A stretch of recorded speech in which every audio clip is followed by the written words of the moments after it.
Los manuscritos del Mar Muerto, testimonio irrefutable de la verdad divina.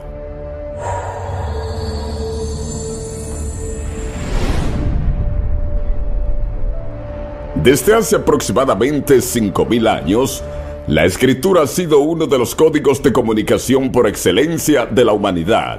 Gran parte de la literatura histórica coincide en atribuirle a los sumerios, en la antigua región de la Mesopotamia, actual territorio de Irak, la invención de un sistema de escritura que les permitiría la organización especialmente de su actividad comercial de entonces. Asimismo, otras civilizaciones remotas como la egipcia y la china son consideradas por la historia universal entre las pioneras de la expresión escrita, a través de soportes físicos que incluyen desde el papiro o los pergaminos de piel de animales, en el caso de los egipcios, así como los huesos de animales, el bronce o las tablillas de madera utilizadas por los antiguos chinos. Ha de precisarse que al antiguo Egipto le correspondería el mérito de la producción de textos en forma manual por vez primera, conforme lo atestiguan sucesivos hallazgos arqueológicos de la contemporaneidad. Es oportuno resaltar que gracias a su tan especial oficio, que demandaba de una gran instrucción, de un apreciable desarrollo intelectual, los escribas egipcios, al igual que los del antiguo pueblo de Israel, una muestra reveladora del invaluable oficio de los escribas, máxime en el antiguo Egipto, fueron los manuscritos contenidos en un gran hallazgo arqueológico registrado en el año 1897 en la ciudad de Oxirrinco, distante a un poco más de 190 kilómetros al sur de la ciudad del Cairo.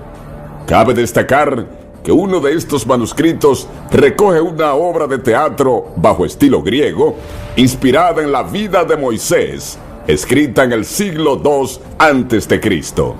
Asimismo, en otro de los fragmentos del texto en cuestión, hace alusión al proceso de esclavitud en Egipto y la liberación del pueblo de Israel por parte de Dios mismo bajo el liderazgo de Moisés. Ahora tenemos una copia original, un largo discurso contando la historia de la vida de Moisés y la forma en que se descubrió al bebé entre los juncos.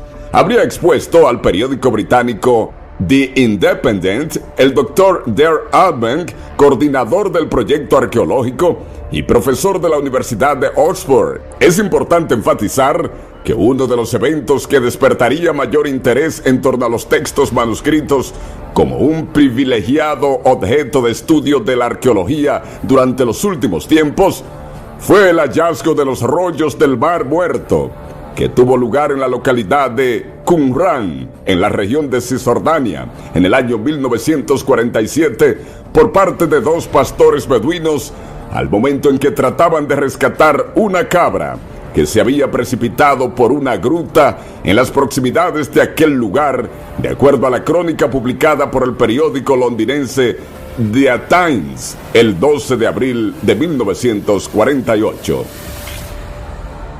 De acuerdo a diversas fuentes documentales que recogen esta trascendental historia, poco después de su hallazgo, los restos de los manuscritos, cuyo soporte físico era la piel de animales, pasaría a ser propiedad de un zapatero de la ciudad de Jerusalén, quien tras observar las características de estos, optaría por mostrárselos a un monje ortodoxo de la región, de nombre Mar Atanasiu, el cual descubriría que aquellos textos habían sido escritos en el idioma hebreo. Pero tras un esfuerzo infructuoso por descifrar el contenido de los manuscritos, Atanasiu cede los mismos a investigadores de la Ciudad Santa. Es entonces cuando el paleógrafo John Trevor arribaría a la conclusión de que los textos en cuestión habían sido compuestos en hebreo herodiano del siglo I de la era cristiana. Mas debe agregarse en ese sentido que algunos tratadistas afirman por igual la incorporación del arameo en la composición de ciertos textos contenidos en los rollos del Qumran. Es importante señalar que el hallazgo de Qumran serviría de gran estímulo a numerosos proyectos posteriores, especialmente de la arqueología bíblica. Como resultado de ello, Hoy día se dispone de una gran documentación de datación antigua, convertida en objeto de estudio de múltiples disciplinas científicas. Respecto a las características de tal documentación, Herschel Shanks, en su libro titulado Los manuscritos del Mar Muerto, el principal descubrimiento contemporáneo, detalla lo siguiente. Entre los más de 800 manuscritos diferentes que los estudiosos han identificado de las 11 cuevas, algunos consisten en un único fragmento. En otros hay muchos pedacitos. En algunos casos, los fragmentos son grandes, en otros minúsculos. No obstante, incluso los fragmentos más pequeños pueden facilitarnos una gran información. Puntualiza el citado autor en relación al valor cultural del hallazgo del Mar Muerto. Para algunos tratadistas, la razón de que estos manuscritos reposaran en grutas o cuevas fue la imperiosa necesidad de los antiguos esenios de preservar los mismos durante la guerra de los romanos contra los judíos rebeldes en el primer siglo después de Cristo. Sin embargo, en contraste con esta postura, a través de estudios divulgados entre 1995 y el año 2009, el profesor Norman Gold, de la Universidad de Chicago, y su homóloga Rachel Elior, de la Universidad Hebrea de Jerusalén, descartaban que los manuscritos del Qumrán fueran de la autoría de los esenos, atribuyendo tal mérito entonces a sacerdotes saduceos expulsados del templo de Jerusalén, quienes conforme a los referidos investigadores serían los responsables del traslado de los rollos hasta las inmediaciones del Mar Muerto para su protección. Es propicio enfatizar que los manuscritos de Qumrán encierran un valor inestimable, muy especialmente para el mundo cristiano occidental, puesto que constituyen en gran medida el antecedente más cercano al contenido bíblico actual. En consonancia con ello, algunas fuentes documentales aseguran que hoy día, dentro de los manuscritos rescatados de aquellas grutas de Qumrán, se han descubierto fragmentos correspondientes a casi la generalidad de los libros de la Biblia hebrea.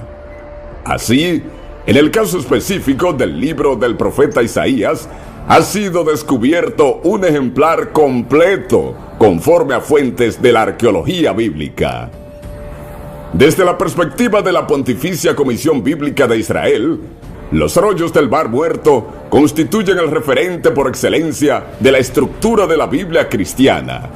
Al respecto, la indicada entidad precisa, por medio de un documento dedicado al tema, lo siguiente.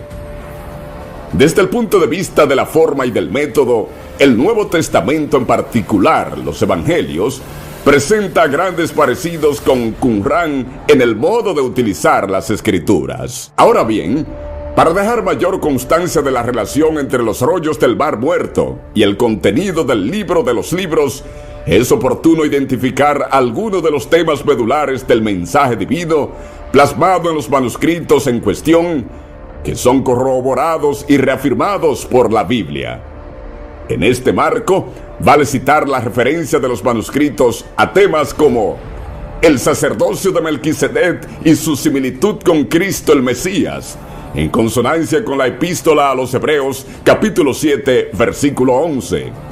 El rechazo a todo celo, a todo amor desmesurado por la riqueza material, en armonía con Primera de Timoteo, capítulo 6, verso 10. Las bienaventuranzas de la humildad, corroborada por el Evangelio de Mateo, capítulo 5, versos 3 y 4. Así como también la imperfección de los juicios humanos y el rechazo a la venganza propia, establecida en Romanos 12, 17, y la exhortación a la corrección fraterna mutua, aconsejada por el Evangelio de Mateo, capítulo 18, versos del 15 al 17. Como puede colegirse, el contenido de muchos de los documentos que por cerca de 2000 años ocultó el entorno del Mar Muerto constituye un fiel testimonio del carácter perpetuo e infalible de la palabra de Dios, así como de la perfección y el oportuno cumplimiento de sus planes, inspirado por su inefable amor a la humanidad. El Anticristo, signos de su aparición. Nuestro Señor Jesucristo, 9 de julio 2014, 8:30 AM. Escribe, discípulo. Habrá y ya está iniciando una crisis universal monetaria provocada para implantar el nuevo sistema económico del nuevo orden mundial. Las reservas económicas de los países se vendrán abajo. También el comercio será afectado. Provocarán crisis de empleo. Aumentarán el precio de muchos insumos básicos. Es preciso que mi remanente fiel esté adquiriendo alimentos y cosas necesarias para la sobrevivencia. La paz mundial es amenazada. Los que son dueños de los dineros de este mundo y sus títeres y sistemas de operación han decidido dar un nuevo y último paso, pues Satanás se ha requerido esas riquezas para quienes lo adoran y le sirven. Yo, que soy vuestro maestro, me dirigí a los pobres y a los enfermos. Eso mismo enseñé a mis discípulos, pero uno de ellos se dejó llevar por la ambición, el acumular riquezas de este mundo y su uso desmedido e injusto para comprarla a los pobres y someterlos a un yugo opresor. No se puede servir a dos amos. Hijo mío, seguiré tratando este tema para sacar a un pueblo de la ignorancia. Yo, Jesús. La obra maestra del anticristo será crear él mismo un conflicto bélico de carácter político, religioso y militar, en que se verán involucrados la mayoría de todos los países. Esto incluirá un boicot enorme a la economía mundial. Entonces él mismo propondrá un plan o tratado de paz, el cual será reconocido y aceptado, encumbrándolo a él como un gran pacificador, maestro, padre y guía de toda la humanidad.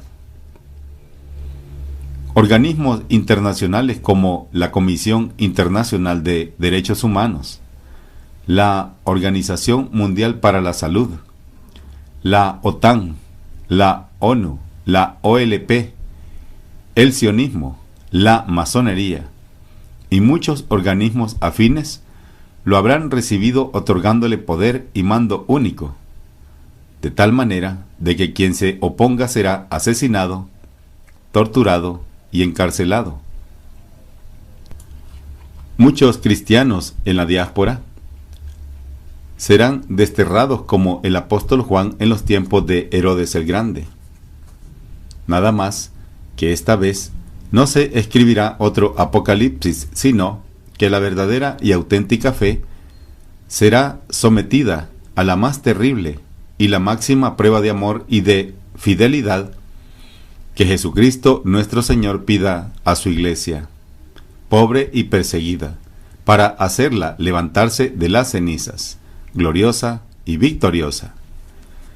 Algunos de los eventos, hechos, aquí anunciados, ocurrirán casi al mismo tiempo. ¿Por qué no se puede poner fecha exacta de estos hechos? Porque ocurre dentro del tiempo de la enseñanza de Dios Padre. Para Él no hay tiempo ni eternidad.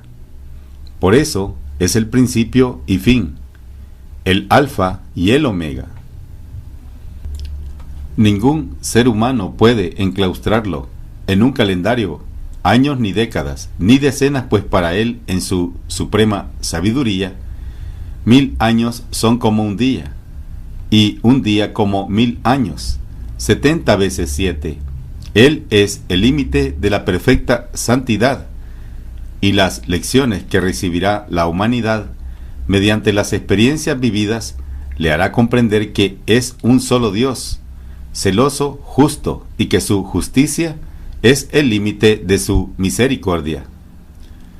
La tierra será llena de su gloria. En su gloria reinarán los amorosos corazones de Jesús y de María. Primer hecho. Habrá gran confusión universal impuesta por Satanás, aún dentro de la Iglesia Católica, dentro de las más altas esferas, confusión en todas las áreas del ser humano. Los hombres y las mujeres no se pondrán de acuerdo. Se elevarán en pedestales los 7 pecados capitales. Las mentes de los sabios y los científicos se confundirán, pues apartaron a Dios de sus vidas. El movimiento de una nueva era que ensalza los pecados capitales creará una nueva forma de vida más fácil, menos complicada, sin dogmas, sin sacrificios, vacía de amor de Dios y con un humanismo egocéntrico. Exaltará la deidad del hombre, negando la predicación y el evangelio de nuestro Señor Jesucristo, uniendo las 4 religiones del mundo en una sola, y encumbrando a un falso Cristo o Mesías. Doctrinas perversas y herejías habrá por todos lados. La vida será corta en años. Estarán viviendo aparentemente no días de 24 horas, sino de 16 horas. La gente envejecerá y morirá más rápido por estrés, y la depresión invadirán al mundo. La gente irá buscando las novedades y acudirá sin remedio, confiando totalmente en aquellos que sobornan a su prójimo, prometiendo falsamente seguridad, armonía, paz, salud, amor, felicidad y riquezas. Habrá abortos inducidos al por mayor, desobedeciendo al 5.º mandamiento. Ni siquiera los animales asesinan a sus crías. Segundo hecho. Si el Papa de este tiempo está en el Vaticano, en la ciudad de las 7 colinas, Roma, en Italia, tendrá que huir discretamente. La causa: las religiones mundiales, incluyendo una gran parte de la religión cristiana y católica, con los hombres de poder que se enseñorean de las naciones y de sus habitantes, los masones y los rosacruces, los adeptos al movimiento de la era de Acuario, los adoradores de Satán, los pastores o líderes de las sectas, los que manejan la economía mundial, los omniólogos, proabortistas del movimiento gay, transexual, bisexual, lesbianas y prostitutas, los adúlteros, anticlericales, etc., entre infinidad de personas que rechazan el evangelio de nuestro Señor Jesucristo, que negaron su divinidad, que pisotearon la cruz y la preciosa sangre de nuestro Señor Jesucristo. Todos ellos serán la causa de que el Papa tenga que esconderse para seguir pastoreando su iglesia. Unidos todos a los judíos sionistas y a los racistas, habrán nombrado al ocupante de la mezquita de Omar en Jerusalén y lo acompañarán hasta el lugar donde será edificado el 3er templo de Jerusalén, muy diferente al que construyó el rey Salomón.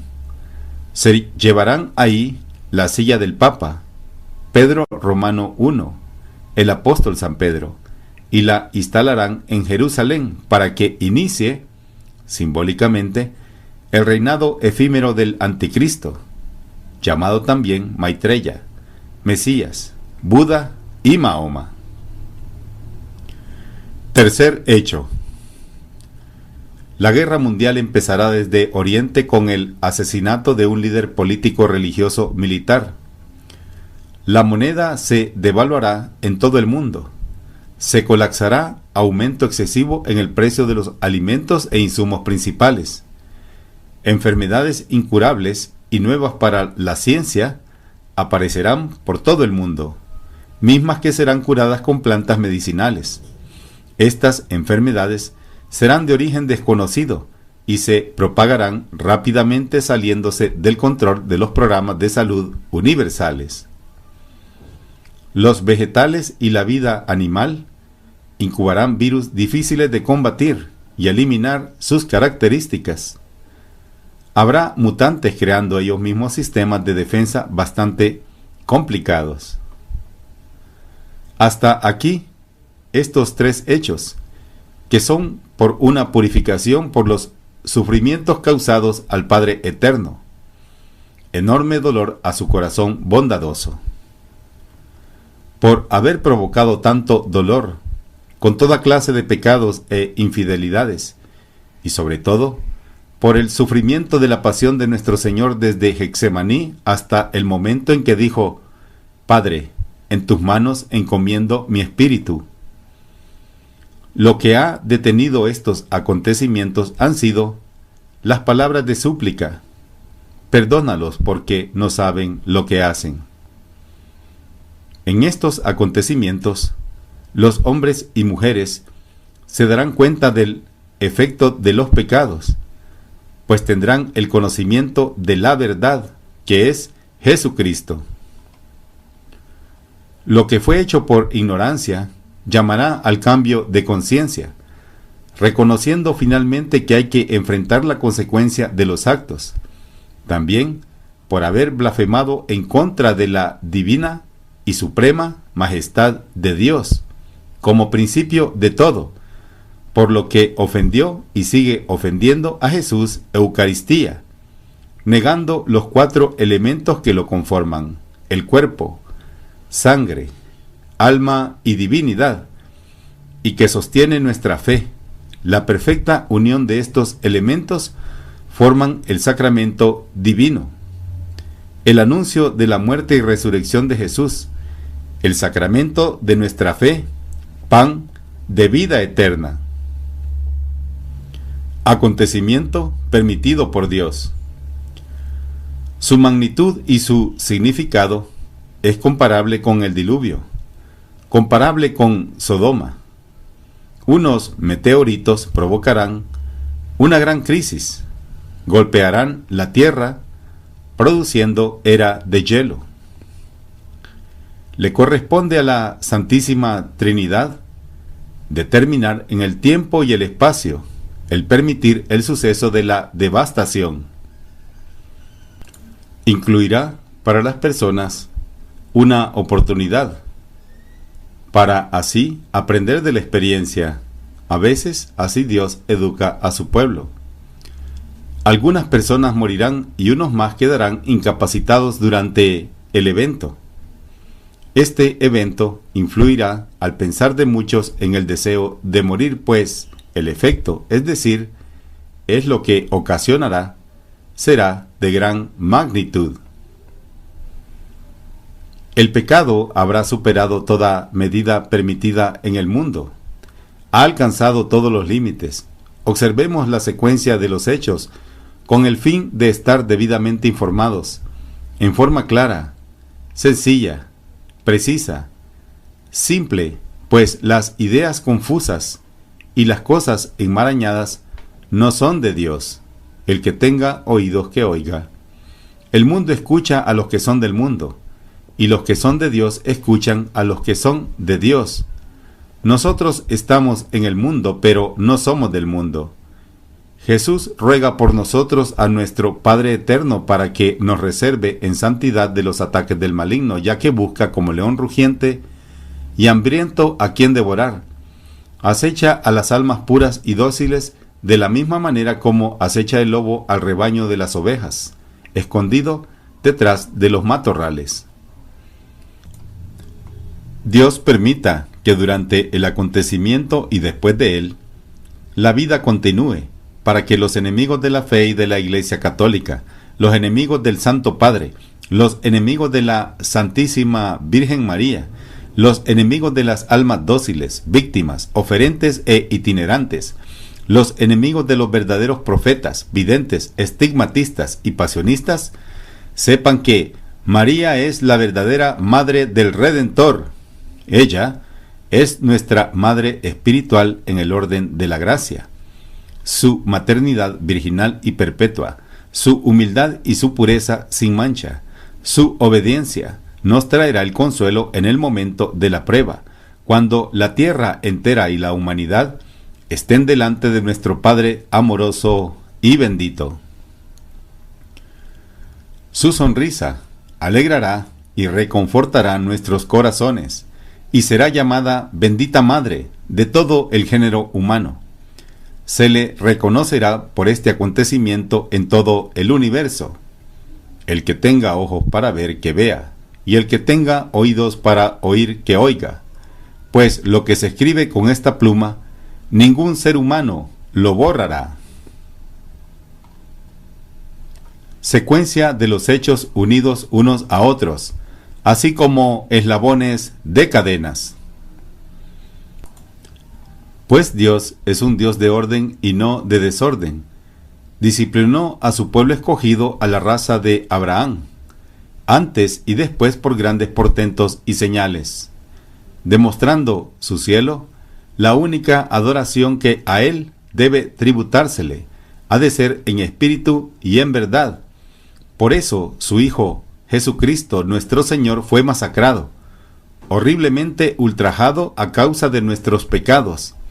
Él es su palabra hecha carne y víctima propiciatoria por excelencia, el que quita el pecado del mundo, el que reconcilia a la humanidad con el Padre, el Cordero de Dios que se levanta glorioso de la tumba por medio del poder del Espíritu Santo, y esta es la justicia de Dios que premia la obediencia y la humildad. La justicia es atributo único de Dios, así como su misericordia, y así se debe entender la corrección y castigo. Dios no amenaza en vano ni se deja seducir.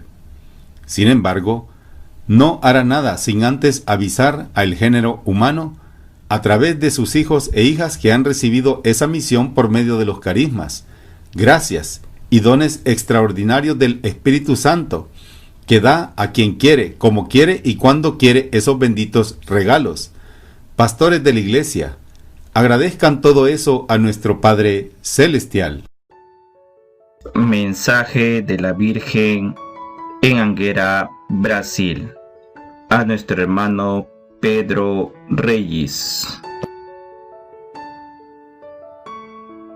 Queridos hijos, suceda lo que suceda, deben mantenerse al lado de mi Hijo Jesús. Vuestra victoria está en las manos del Señor. Soy vuestra madre y os amo. No teman. Dadme vuestras manos y los conduciré a aquel que es vuestro todo. Ustedes se dirigen hacia un futuro de grandes tribulaciones. La tierra de la Santa Cruz beberá el cáliz amargo del sufrimiento. Doblen vuestras rodillas en oración. Les pido que mantengan encendida la llama de vuestra fe. Estén atentos, no permitan que nada los aleje del camino que les he señalado. Oren mucho delante de la cruz. Oren por la iglesia de mi Hijo Jesús.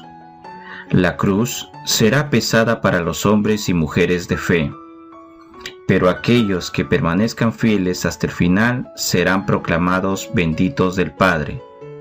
Adelante, sin miedo, yo estaré siempre a vuestro lado. Este es el mensaje que les transmito en nombre de la Santísima Trinidad. Gracias por permitirme reunirlos aquí una vez más. Les bendigo en el nombre del Padre, del Hijo y del Espíritu Santo. Amén. Queden en paz. La invitación que nos hace nuestra Madre a seguir profundizando en el don de la oración es un pedido que está presente en la mayoría de sus mensajes, ya que la oración es la conversación íntima que tenemos con nuestro Creador, con Dios Padre.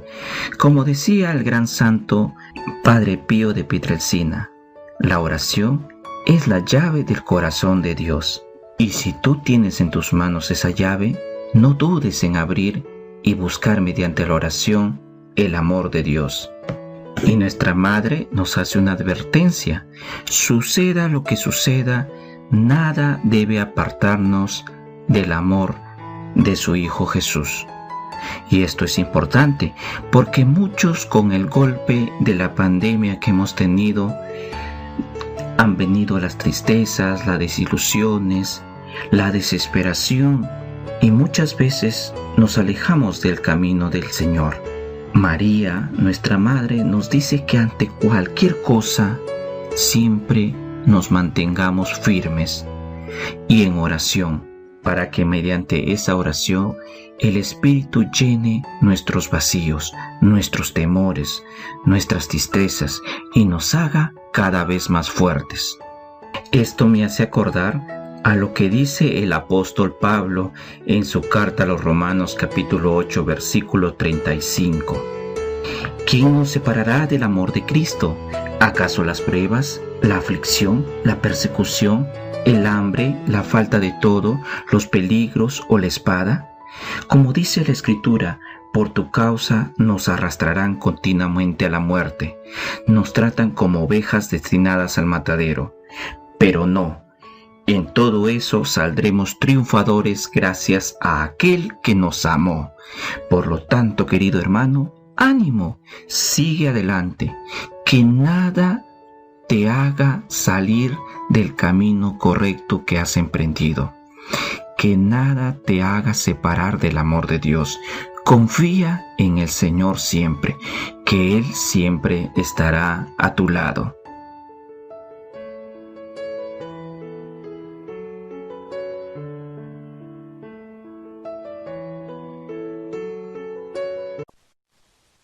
Mensaje de nuestro Señor Jesucristo, del 7 de mayo del 2020, dado a una hermana elegida por Dios en el barrio del Pilar, Madrid, a las 12 de la noche. Manoli, oh corazón de María, a ti consagro mi corazón y mi vida. Guárdame en el tiempo y guía mis pasos a la eternidad feliz. Consagración de la hermana Lucía de Fátima. Primera, Manoli, mi buen Jesús, aún no ha acabado esta situación de confinamiento, pero ya nos hablan de la nueva normalidad. Ahora todos llevan mascarilla, algunos lo llaman bozal, escondiendo la sonrisa por temor a una enfermedad. También muchos llevan guantes para no contagiarse y no tener contacto físico, y se predica por todos lados el distanciamiento social. Al ser humano le hacen falta los abrazos, muestras de cariño, la sonrisa y el afecto cotidiano, pero, de repente, la mayoría huyen de todo eso. ¿Qué es eso de nueva normalidad? ¿Y qué implica eso para la sociedad, para el ser humano en general? Maestro, igual eso es una forma de hablar y no decir la verdad. Os quiero a todos encerrados, para que no penséis, actuéis, no haya cariño, amistad. Para que en vez de actuar como seres humanos, seáis cada vez más parecidos a robots. Todas esas normas en verdad, que son inútiles ya que lo tenéis en el aire, que no dejan de echar virus los aviones, de que esto es solo un ensayo y en la vacuna va el virus mortal. Lo que no quieren que veáis es que en realidad lo único que quieren, es la eliminación de personas, contra más mayores mejor. De que su meta es la eliminación de la raza como tal para hacer ellos una raza a sus conveniencias y disfrute de ellos. Como robots que solo aceptan sus órdenes, sean manejables y solo sirvan para trabajar. Esa es la verdadera ley de ellos y se escudan en mascarillas, guantes, confinamientos para tener al pueblo callado y que luchan por ellos. Ay, hijos míos, si supierais todo lo que hay detrás de todo esto, os daría terror. Amén. Segunda, Manoli, las iglesias abrirán en breve sus puertas, pero con fuertes restricciones. Se ha quitado el agua bendita y los confesionarios, para evitar posibles contagios, dicen los obispos. La comunión en la boca prohibida, y frente al Santísimo Sacramento del altar los fieles con mascarilla, o bozal. La jerarquía eclesiástica acepta como buenas todas esas cosas, y las promueve. Ya hace años hubo una enfermedad contagiosa, y casi se llega a estas cosas, pero entonces creo Benedicto XVI ocupaba la silla de Pedro y nada malo ocurrió en esta situación. Maestro, igual iglesia no mía, preparación para la bestia. Amén. Ah, Manoli, ¿qué nos vamos a encontrar en las iglesias católicas a partir de ahora?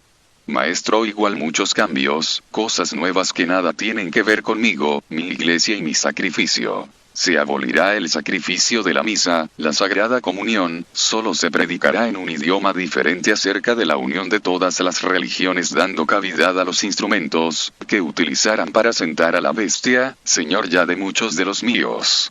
Amén. B. Manoli, esas comuniones obligatorias en la mano, ¿qué validez tendrán? Maestro, igual ninguna. A esas misas, a esas comuniones yo no bajo. Amén. C. Manoli, muchos se preguntarán, ¿se puede encontrar a Jesús sacramentado en los templos? Maestro, igual no estoy ya, solo en aquellas misas de antes, las que sean a escondidas por mis verdaderos sacerdotes. Pero en esas iglesias que aceptan el modernismo, Jesús de Nazaret no está ya. Amén. D. Manoli, en verdad está la iglesia de Cristo, la iglesia católica, amordazada y humillada. Maestro, igual sí. Ya está destruida, en las cenizas, pero yo la levantaré de ahí como el árbol caído, que si lo cuidas con esmero vuelve a resurgir con brotes nuevos y más bella que nunca, porque nacerá de la verdad de Cristo. Amén. Manoli, ¿dónde está el poder y la fe de la iglesia de estos tiempos, la iglesia de la Odisea?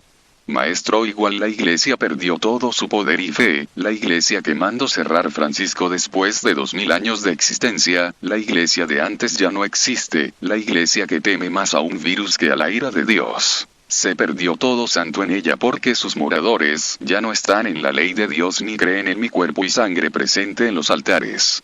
Amén. Tercera, Manoli, quisiera preguntaros por la importancia de mantener el alma en estado de gracia en tiempo como estos que se han vivido, donde el pueblo, los fieles, no han podido acceder a los sacramentos. En un futuro, quizás no lejano, es posible que haya que enfrentarse a una situación parecida. ¿Cuán de importante, y por qué, es el mantener el alma en estado de gracia en unos tiempos en los que no hay acceso a los sacramentos? Maestro, igual es muy importante porque es cualquier momento puede Dios llamar tu alma a su presencia.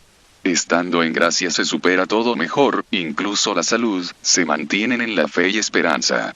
Si tu alma no está en gracia es presa del maligno, que te manejará a su antojo haciéndote caer en pecados más graves y errores difíciles de superar. Un alma limpia está más cerca de Dios, de su voluntad divina, y Dios le ayudará a caminar. Amén. Cuarta, Manoli, últimamente hay muchos terremotos pequeños en el centro peninsular, géiseres y otros fenómenos sísmicos. Todos son de pequeña magnitud, y parece que va en dirección ascendente al centro peninsular, es decir, a la zona de Madrid. Siempre se ha dicho que todos estos eventos pueden preceder a uno mucho mayor. Existe cierta preocupación al respecto, pero pocos quieren prestarle oídos. Es posible que más adelante en el tiempo haya un terremoto más serio y dañino en España, por la zona centro. Maestro, igual ese terremoto está anunciado por mi hija hace tiempo, ya que por eso le da miedo el metro, ya que lo soñó. Os dije que vendrían también desastres de la naturaleza. Dios Padre, a veces manda signos para que el hombre piense y recapacite por sus muchos pecados. Pero el hombre se ha vuelto insensible, no recapacita ni piensa, solo odio y maldice a Dios por permitir esas cosas, cuando en verdad los atraéis vosotros por vuestras maneras de proceder ante Dios Todopoderoso. Las catástrofes se multiplicarán por todos sitios, los sufrimientos y llantos. Dios mandará grandes catástrofes sobre la tierra si no os convertís. Madrid, sede de demonios, será muy castigada como otros lugares de España y del mundo. Según sea el pecado de cada país, así será de grandes sus catástrofes, aparte de lo que el hombre provoca. Amén. Quinta, Manoli, este gobierno tan dañino y ruinoso que tiene en España, se puede preguntar cómo será su final y de dónde vendrá su ruina. Maestro, igual su ruina vendrá de Dios, ya que quien juega a ser más que Dios y daña mi rebaño, Dios los castiga muy severamente. Su final será tremendo y de no arrepentirse arderán como tizones negros por toda la eternidad, sufriendo en su espíritu todo aquello que han hecho dañando a sus hermanos. Son dignos de lástima por lo que les espera. Amén. Sexta, Manoli, mi buen Jesús, nos adentramos en unos tiempos de cierta paz y tranquilidad, aunque son tiempos extraños. Ya nada volverá a ser como antes. En este tiempo de paz que concedéis al mundo antes de que llegue el próximo gran problema, me gustaría pediros unas palabras de guía y dirección para esta hermana y para mí, con el objeto de aprovechar bien este tiempo, estar en paz y mirar el futuro con ilusión. Maestro, el mundo, no solo España, no volverá a ser como antes.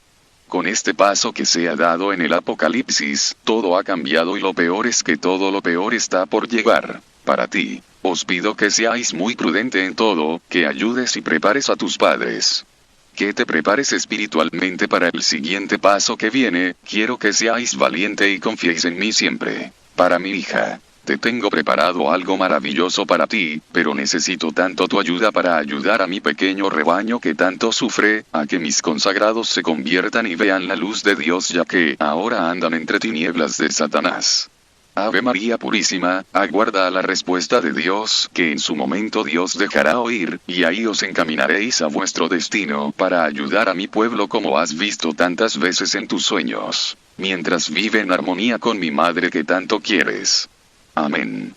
Manoli, sobre un sueño de un hermano. Me encuentra en una base militar o laboratorio, algo hicimos o querían frenar. De repente aparezco en otro sitio con gente conocida.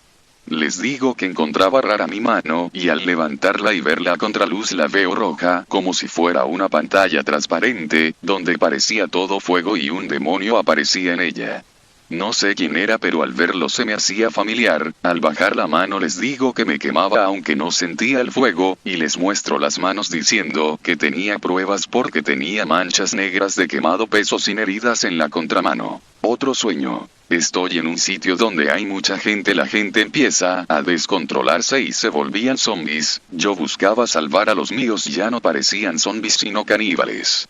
Era como estar en otro sitio y había mujeres, yo no sé lo que hacían ahí, y esas mujeres empiezan a morderse una a otras, y como se contagiaban al morder a la otra, seguían siendo conscientes pero como locas, en plan caníbales. Yo intenté salvar a mi madre que casi la muerde. En respuesta del maestro, eso es todo aquello que traerá la marca de la bestia, y el fuego que sin llamas quemará los cuerpos, las mentes de aquellos que la lleven. En realidad tu sueño es la vida, las persecuciones que ahí habrán, y la locura de la gente con esas vacunas, que ya no serán ellos sino dirigidos por otros para que os matéis entre sí, y para que la gente muera. Amén. Maestro, hijos míos, la iglesia, la vida se pondrá muy mal, el hombre no ha escuchado mi palabra ni la de mi madre, ahora los castigos serán terribles para todos aquellos que están alejados de Dios. Yo ayudo a mi pueblo, pero también dije que habría mártires que luego ayudarán desde el cielo a los hijos de la tierra. Después del descanso vendrá la guerra en muchos sentidos. Vuestro enemigo no os dará tregua para que descanséis. Veréis que detrás de un evento viene otro, detrás de una maldad del hombre viene otra, hasta que todo este desatino del hombre lo pare el gran aviso de Dios a los hombres por su maldad y pecado, viendo cada uno el estado de su alma y lo que será de su espíritu si no cambia y vuelve a Dios. Amén. Jesús de Nazaret os ama y bendice. No tengáis miedo los que estáis conmigo. Amén. Jesús.